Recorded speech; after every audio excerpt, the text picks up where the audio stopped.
tema do dia: separação de misturas. Nós misturamos as coisas? Nós temos que separar. Só que aí vem a pergunta: como é que a gente separa, não é mesmo?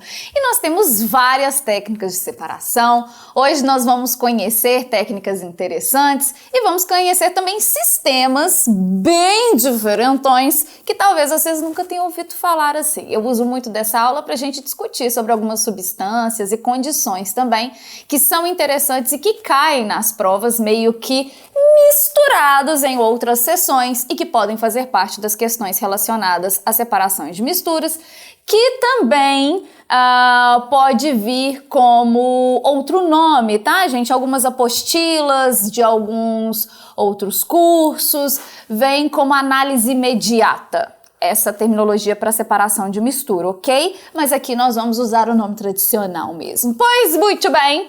Gente, quando a gente fala de separar misturas, nós temos que lembrar primeiro quais tipos de misturas nós estamos lidando. Estamos lidando com dois tipos de sistemas misturas. Nós estamos falando de misturas homogêneas e misturas heterogêneas. E aí vem a primeira pergunta.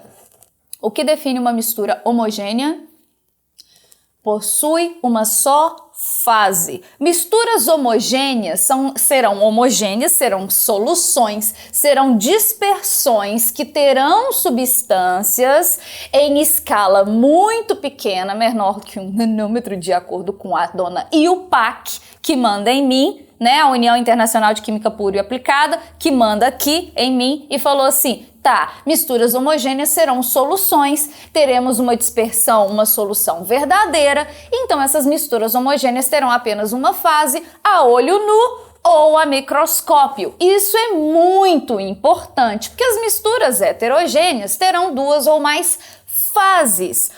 Temos que lembrar também que o que caracteriza o termo mistura é termos mais de uma substância no mesmo sistema. Então, quando eu falo mistura heterogênea e falo que, na verdade, não misturou, ainda assim faz sentido, porque o termo mistura fala de termos mais de uma substância e, portanto, essas duas substâncias não serão miscíveis, não terão uma dispersão homogênea, terão uma dispersão heterogênea, ou seja, uma dispersão que de fato não é verdadeira, não é uma solução verdadeira, ok? É uma dispersão, mas não é uma solução verdadeira. Perfeitamente? Bom, isso ficará ainda mais claro nas nossas aulas de dispersões, tá? Onde nós vamos falar de soluções, coloides e suspensões. Agora o que a gente precisa entender é, a partir do momento que eu tenho uma mistura homogênea e uma mistura heterogênea, nós teremos mecanismos diferentes de se efetuar essa separação. A primeira coisa, como a gente viu, uma mistura homogênea, ela é uma solução verdadeira, você tem ali uma mistura íntima, uma dispersão absolutamente completa com partículas muito pequenas nessa dispersão. Então, isso se torna muito difícil de ser executado por metodologias mecânicas. Como assim? Métodos que nós vamos usar para as misturas heterogêneas, que serão métodos puramente mecânicos. As misturas homogêneas já vão precisar de modificações de pressão ou temperatura. Esses são os pontos mais importantes que já diferenciam o método de separação dessas duas formas de sistema que a gente lida, ok? Mas nós vamos falar disso separadamente. Então, para essa aula, separação de misturas heterogêneas vai ser o nosso enfoque número 1. Por quê? Justamente porque serão processos puramente mecânicos para separação. O que é um processo puramente mecânico, professora? Você tira com a mão. Por exemplo, se você pegar o negócio aqui e tirar, eu quero separar as coisas dessa mesa. Eu tiro isso aqui, eu quero separar os eletrônicos do cerâmico. Eu não estou usando minhas mãos para fazer isso, é um dos processos puramente mecânicos, mas não vai ser o único e nós vamos ver aqui. De cara aqui uma imagem para nós lembrarmos, né, de uma forma bem clássica, mas não única, do que é uma mistura heterogênea, onde nós conseguimos claramente aqui ver duas fases diferentes nesse processo. Nós temos a fase água e aqui tá com a cara de ser um óleo de girassol. Isso aqui nós temos uma fase óleo, duas substâncias immiscíveis que de fato não se dissolvem, não há solubilidade de uma na outra. Portanto, teremos aqui um sistema heterogêneo de uma mistura heterogênea, pois temos mais de um tipo de substância. Pois muito bem. Vamos iniciar então pelo processo mais simples e mais conhecido de mistura, de separação. Você já teve que catar feijão, criança? Sua mãe, seu pai, sua tia, sua avó já falou assim, está à toa aí? Vem catar feijão pra mim, não é? É uma beleza, é tanta alegria no coração, não é mesmo? Esse rapaz é que ele tá usando o método sofrimento. Porque, gente, existe um método industrial. O método industrial gente, taca o pacote de feijão em cima da mesa, bate ele assim, depois você vem com a vasilhona e vem só catando e separando. Gente, raciocina, você quer sofrer? Olha aqui esse rapaz botando feijão na mão pra olhar. Socorro! O que ele tá fazendo? Ele está separando o feijão de quê? Gente, você não tem coragem de tacar o feijão inteiro dentro de uma panela e cozinhar, porque tem pedrinhas. Tem o quê? Tem uns milho ali. Um aluno meu falou uma vez, falou assim, professora, eu já achei amendoim. Eu falei, caramba, a visita dos primos tá vindo de longe. E outro dia uma aluna falou, professora, vem soja no meio, ou seja, é uma miscelânea. Só que você quer feijão. Você não quer um mix, você quer feijão, então você tem que tirar esses outros componentes, vamos assim dizer, essas impurezas, do meio do feijão. Então, para isso, você faz um processo puramente mecânico, você vai com a mão e retira, certo? Se você vai com a mão e retira, isso é um processo mecânico, simples. Agora, existem processos que nós precisamos de mais pessoas ou de um maior maquinário para executar. Aqui nós temos um outro processo também de retirar com as mãos, de efetuar essa catação, né, que no fim das contas é o nome desse processo, só que para empresas de reciclagem, onde nós vamos executar a separação dos componentes, né, dos materiais aqui que interessam para cada setor de reciclagem. Nós temos pessoas que trabalham exclusivamente para isso. Por isso, amores, separe seu lixo. Mesmo que na sua cidade não exista claramente um recolhimento do lixo de forma separada, se você separar o seu lixo, você já ajuda o pessoal lá no final, que são pessoas que vão fazer esse processo de separação do seu lixo. Separe antes, que você já está ajudando esse pessoal, tá? Lixo sujinho, orgânico, do lixo ali, mais limpinho, tudo bem? Já faz assim que já é um bom começo. Então, meus amores, o nome desse processo é o quê? Catação. É um método manual de separação, como quando escolhemos o feijão para cozinhar, ok? Normalmente nós estamos falando de um método sólido. Eu não vou ficar muito atrelada nesses esquemas. Catação é um processo sólido, é sólido, líquido, é líquido. Que hoje em dia, gente, nós estamos ampliando cada vez mais a nossa forma de ver esses processos de separação e vocês vão ver aqui, então, que houve já uma ampliação das possibilidades. Então eu vou me ater simplesmente ao nome, ao que se designa esse processo, ok? Para que isso fique mais amplo na sua mente. Então a catação, anota no seu caderninho, no seu coração, é esse método manual. Lembrando que eu quero que vocês anotem todas as definições no seu caderno de química, tá? Bom, meus amores, além do método de catação, nós vamos ter também um tipo de separação que parece que você está catando, mas não tem jeito de você catar com a mão, não. Não tem exatamente um jeito de se fazer isso, não. Por quê? Você já ouviu uma frase falando assim, nossa, isso é tão difícil de achar, vai ser tão difícil quanto encontrar uma agulha no palheiro. Já viu essa terminologia, esse jeito de falhar? Se pensar assim hoje, você falar assim, uai, achar uma agulha no palheiro é fácil. Você não pensaria hoje que é fácil? Por quê? De que são feitas as nossas agulhas hoje em dia? É feito de metal. Qualquer metal? Não, normalmente é feito de aço onde você tem ferro. E ferro é um material que tem uma característica que nós chamamos de ferromagnético. Ele é ferromagnético, que significa que se você colocar um ímã, e esse ímã pode ser natural ou um ímã elétrico, um ímã industrial, né, que a gente usa corrente elétrica para criar aquela imantação. Se você aproximar da agulha, ela vai ser atraída por esse ímã e naturalmente você consegue recolher. Então hoje você pensa, tá, o que é um palheiro? Um monte de palha, se eu tacar uma agulha lá no meio, ele vai sumir, porque a palha e a agulha se parecem, você vai ficar difícil, mas você pega lá e usa um ímã. Por que essa ideia era usada antigamente? Porque antigamente as agulhas eram feitas de quê? De ossos. Sim, de marfim, às vezes de madeira, de chifre. Então o que acontece, gente, é que antigamente isso fazia muito sentido. Hoje não faz mais, porque as nossas agulhas são feitas de ferro, são feitas de metal, que são passíveis de serem imantados, são ferromagnéticos. Então nós podemos usar uma técnica muitíssimo famosa e importante.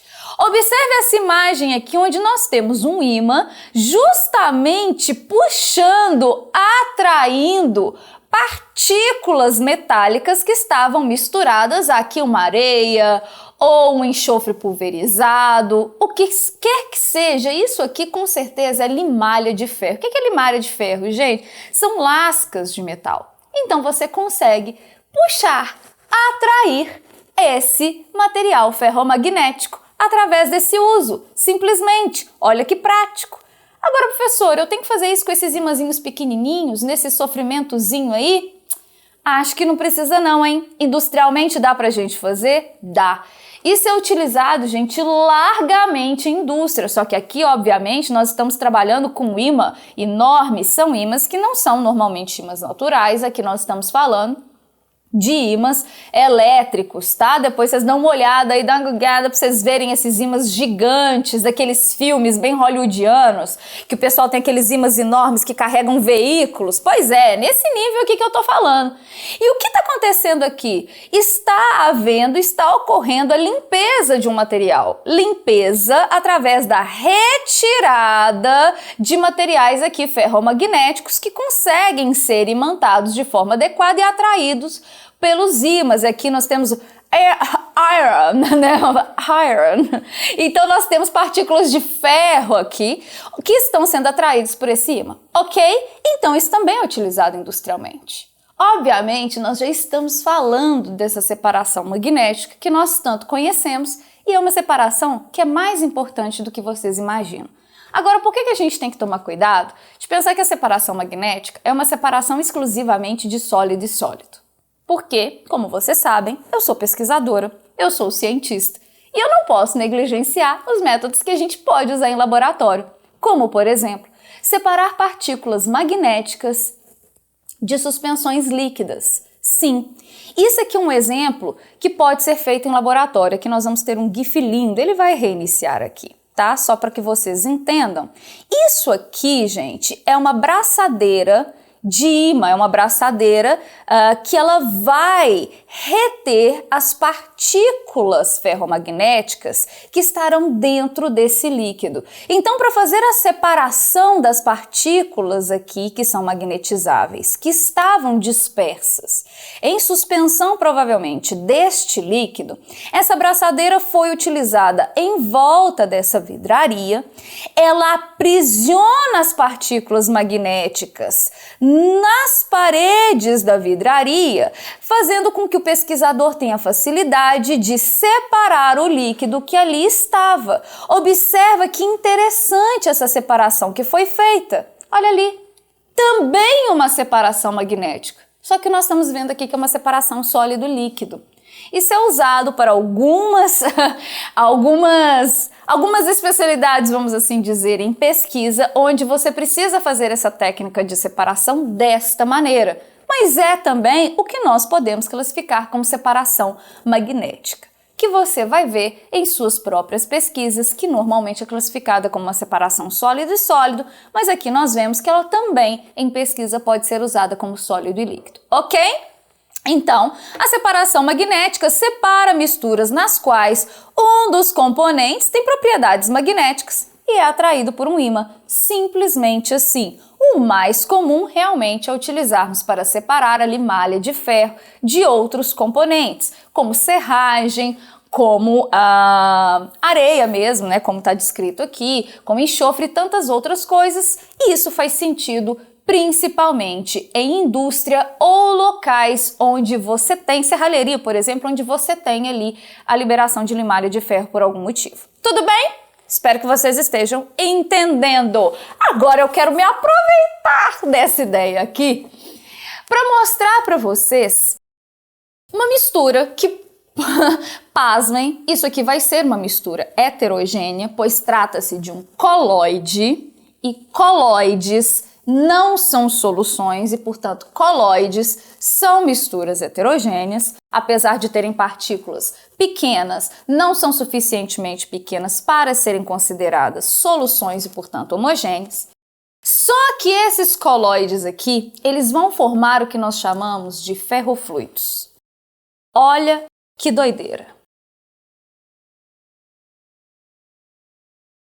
Observem isso aqui. Sim, isso aqui é o dedo de uma pessoa. Tem uns spikes aqui, né? Quando eu pergunto isso em sala de aula, o povo fica assim, professora, o que é isso? É do Alien?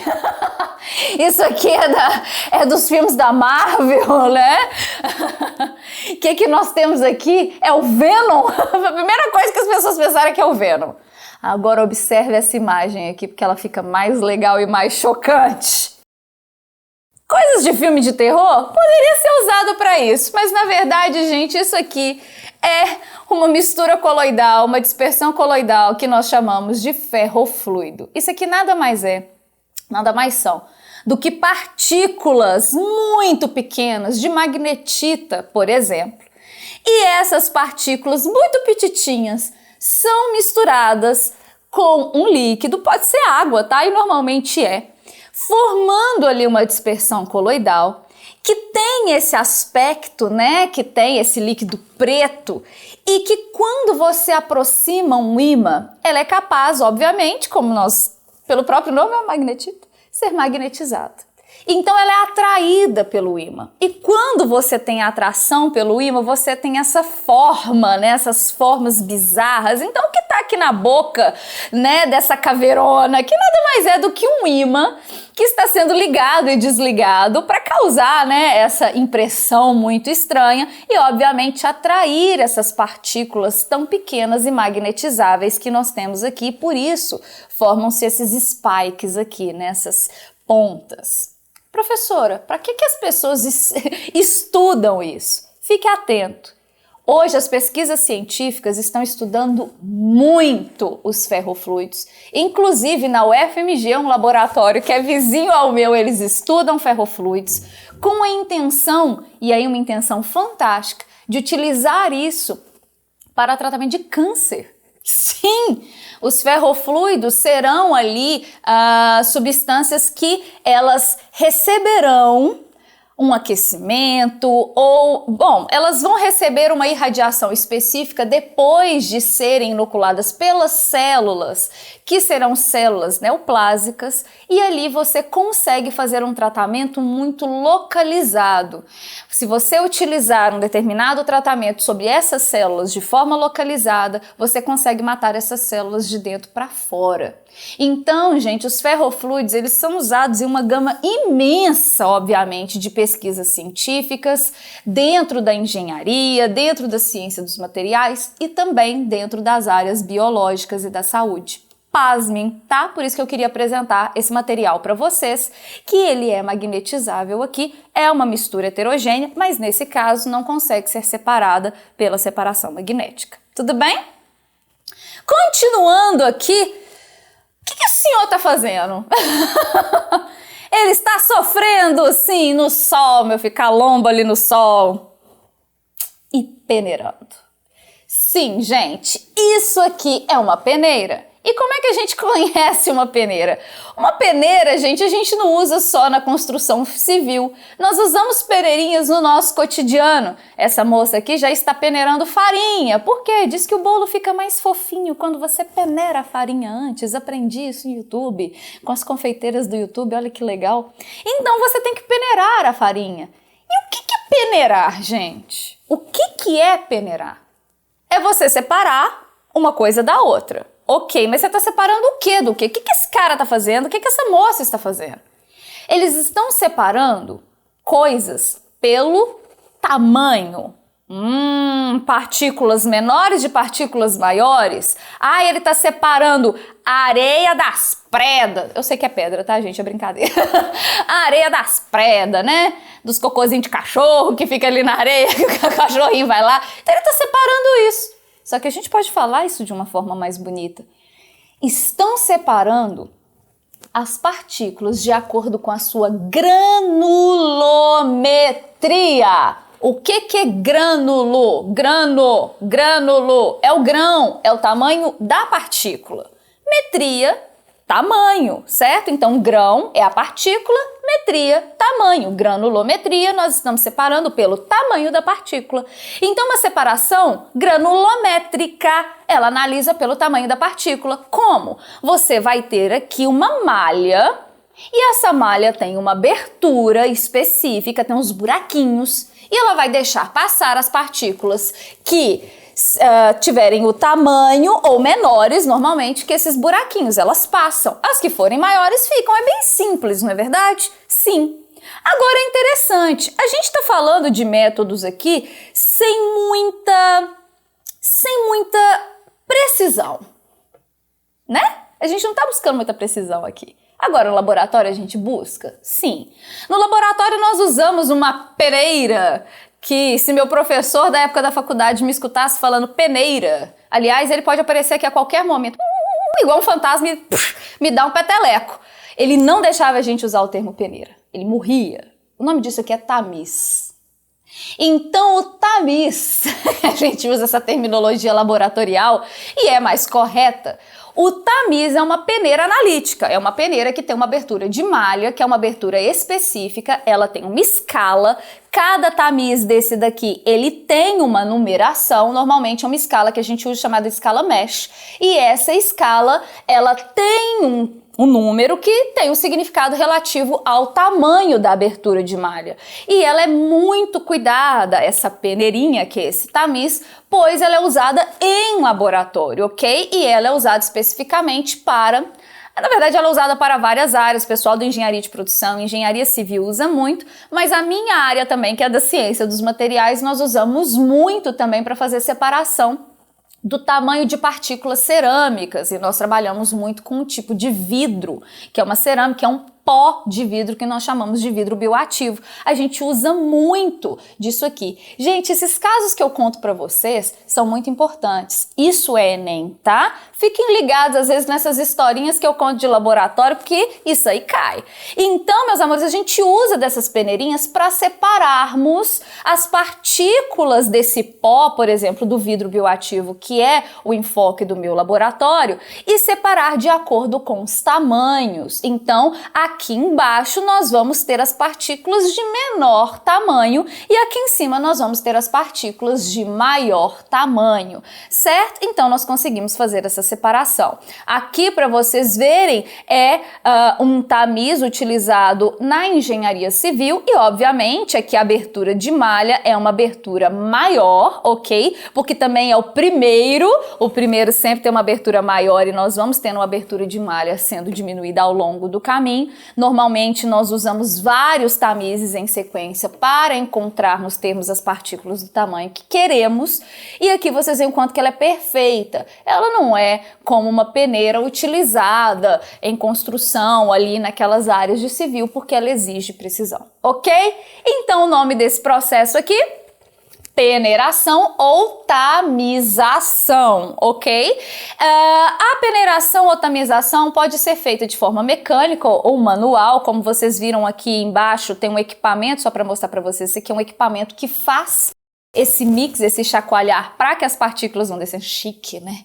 Chique demais. Então ele pode ser feito de forma mecânica ou manual. E é um processo que consiste na separação de partículas sólidas em frações de granulometria diferentes por passagem através de peneiros, né? Então você tem ali a passagem nos buraquinhos, nessas peneirinhas, nessas aberturas de malha. Tudo pá? Espero que vocês tenham compreendido.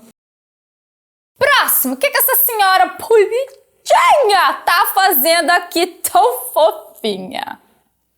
Gente, primeiro, ela está no meio de uma plantação de arroz. Bem, né? Estereotipada essa foto, professora? Muito, mas tudo bem, é pra gente entender aqui. Ela está no meio de uma plantação de arroz. O que ela tem na mão é uma peneira? Não, isso aqui não é uma peneira. Que você vê que não tem abertura de malha, ela é trançadinha. O que ela tá fazendo? Bom, gente, eu não sei se vocês já tiveram oportunidade na roça, de morar na roça, de passar um tempo na roça, qualquer coisa assim. Mas se vocês tiveram oportunidade de ver qualquer pessoa trabalhando com algum tipo de alimento, cereal, enfim, em que tivesse que retirar a casca desse alimento. Você tem que socar esse alimento, e normalmente é o que se faz com arroz, e você separa as cascas do arroz. O que você recebe na sua casa, o arroz que você compra no supermercado, ele tá lá branquinho, bonitinho, ele não tem casca. Mas o arroz tem casca, por exemplo. Então, quando você quer remover a casca do arroz, antigamente, né, você tinha ali o socador para tirar essa casca no processo mecânico, e depois você tinha que ir em um local onde batesse vento. Para quê? Você fazia esse movimento. Ao jogar esse arroz com casca para cima, o vento bate e leva as casquinhas. Professora, pode levar o arroz também? Acontece. Mas o ideal é levar as cascas. O que acontece é que o vento acaba carregando aquilo que é mais leve e ficando aquilo que é mais pesado. Estou falando uma terminologia bem simplificada aqui para a gente não ficar pirando nesse caso. Porque é justamente isso, as casquinhas, elas vão acabar sendo levadas pelo vento. Agora, você já viveu esse processo em casa? Claro que já, gente. Se alguém aqui já teve passarinho, ou já viu alguém criando passarinho, como é que a gente sabe que a comida do passarinho acabou? Você tem que pegar a latinha de alpiste, ó, soprar. Se você não soprar, você vai passar ali uma semana, gente, esse passarinho tá comendo direito não, porque a casquinha do alpiste é a cara do alpiste.